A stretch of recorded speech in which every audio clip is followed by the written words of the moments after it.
समांतर श्रेणी का योग। तो समांतर श्रेणी का योग का सूत्र क्या होता है?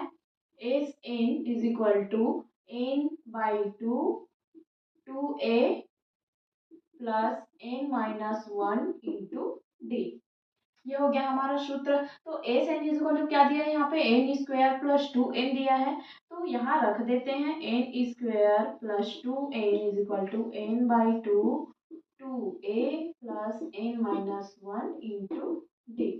तो यहाँ से n को हम जब कॉमन निकालेंगे तो क्या बचेगा? n plus 2 is equal to n by two 2a plus n minus 1 into D.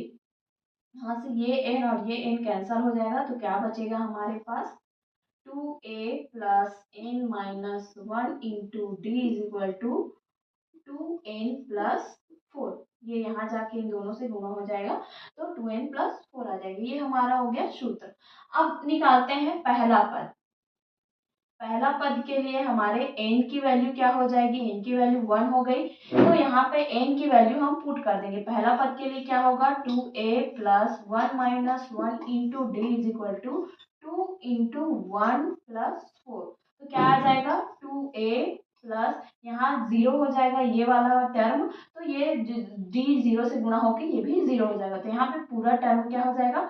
0 हो जाएगा।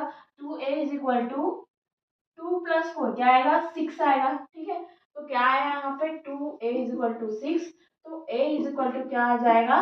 3 आ जाएगा। यानी हमारा पहला पद क्या आया? 3 आया। ठीक है, अब निकालेंगे समान अंतर। अंतर निकालना है मतलब हमें d की वैल्यू निकालनी है।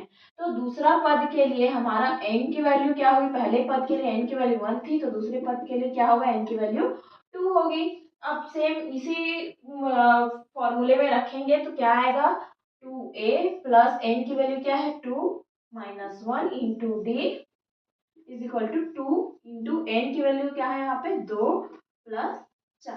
ठीक है, अब 2a, अब a की वैल्यू हमने यहाँ निकाली हुई है, तो क्या लिख देंगे यहाँ पे? a की वैल्यू लिख देंगे 3। अब 1 इंटू डी, तो यहाँ 2 माइनस 1 करेंगे तो 1 बचेगा। अब यहाँ 4 प्लस 4 हो जाएगा, तो 6 plus D is equal to 8। तो d इज इक्वल टू क्या आ जाएगा? 8 माइनस 6 मतलब कि 2। तो d हमारा क्या आया? 2। हमारा प्रथम पद पहला पद आया 3 और d की वैल्यू यानी सामान्य अंतर आया हमारा 2। तो कौन से ऑप्शन में मैच कर रहा है? Option A. तो इसका आंसर आएगा ऑप्शन ए 3 और 2।